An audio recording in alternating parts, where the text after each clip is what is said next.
Hello, ನಾನಿವತ್ತು 1 weak ಪೂರ್ತಿ ನಾವು ಏನೇನು ಮಾಡಿದೋ ಅಂತ ಈ ವ್ಲಾಗ್ ಮುಖಾಂತರ ತೋರಿಸ್ತೀನಿ.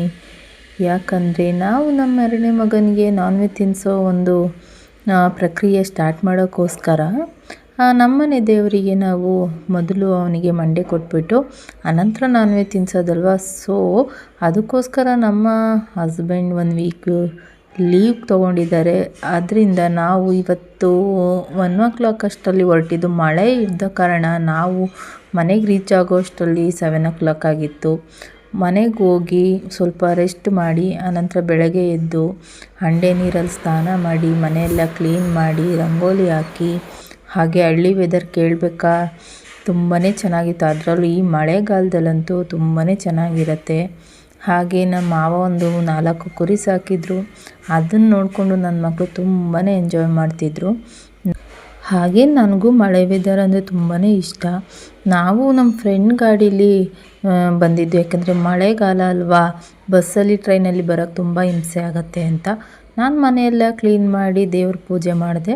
ಇನ್ನೂ ಕೆಲಸ ಇದ್ದ ಕಾರಣ ನಮ್ಮ ಹಸ್ಬೆಂಡೇ ಮಕ್ಕಳಿಗೆ ಇಬ್ರಿಗೂ ಊಟ ತಿನ್ನಿಸಿ ಅವರು ಕಾರ್ ಕ್ಲೀನ್ ಮಾಡೋಕ್ಕಂತ ಹೊರಗಡೆ ಹೊರಟರು. ಹಾಗೆ ನಾವೆಲ್ಲ ರೆಡಿಯಾಗಿ ದೇವಸ್ಥಾನಕ್ಕೆ ಹೊರಟು. ಇದು ಸಾಸ್ಲು, ಇದು ಶ್ರವಣಬೆಳಗೊಳದಿಂದ ಸ್ವಲ್ಪ ಮುಂದೆ ಬರುತ್ತೆ. ಇದು ಶಿವನ ದೇವಸ್ಥಾನನೇ. ಇಲ್ಲಿ ಒಂದು ವಿಶೇಷತೆ ಏನಪ್ಪ ಅಂದರೆ, ಇಲ್ಲಿ ತುಂಬ ವರ್ಷಗಳಿಂದ ಮೈಯಲ್ಲಿ ಒಂದು ಹುಲ್ಕಡ್ಡಿ ಅಂತ ಆಗಿರುತ್ತೆ, ಮೈಯಲ್ಲಿ ಗಾಯ ಆಗಿರುತ್ತೆ, ಇಲ್ಲ ಸರ್ಪದೋಷ ಏನೋ ಒಂದು ಆಗಿರುತ್ತೆ. ಅದು ಏನೋ ಒಂದು ಅಂದರೆ ಈ ಮೈ ಚರ್ಮಕ್ಕೆ ಸಂಬಂಧಪಟ್ಟದ್ದು. ಈ ಥರದಕ್ಕೆ ಇಲ್ಲಿ ಔಷಧಿ ಕೊಡ್ತಾರೆ. ಅದನ್ನು ಕಡಿಮೆ ಬೆಲೆಯಲ್ಲೇ ಕೊಡ್ತಾರೆ, ಅರ್ಚಕರು ಕೊಡ್ತಾರೆ. ಇದನ್ನು ಯಾರು ಬೇಕಾದರೂ ತೊಗೊಂಡೋಗ್ಬೋದು, ಅಂದರೆ ಈ ಚರ್ಮ ಕಾಯಿಲೆ ಇರೋರು.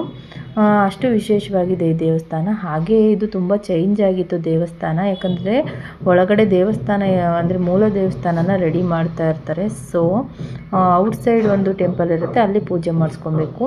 ಮತ್ತು ಇನ್ನೊಂದು ವಿಶೇಷತೆ ಏನಂದರೆ, ಈ ಕೊಳದಲ್ಲಿ ನೀರನ್ನ ತೊಗೊಂಡು ಬಂದು ಅಲ್ಲೇ ಸ್ನಾನ ಮಾಡ್ತಾರೆ. ಅಂದರೆ ಕೊಳ ಕಿಳಿಯೋಗಿಲ್ಲ, ಬಿಂದಿಗೆಯಲ್ಲಿ.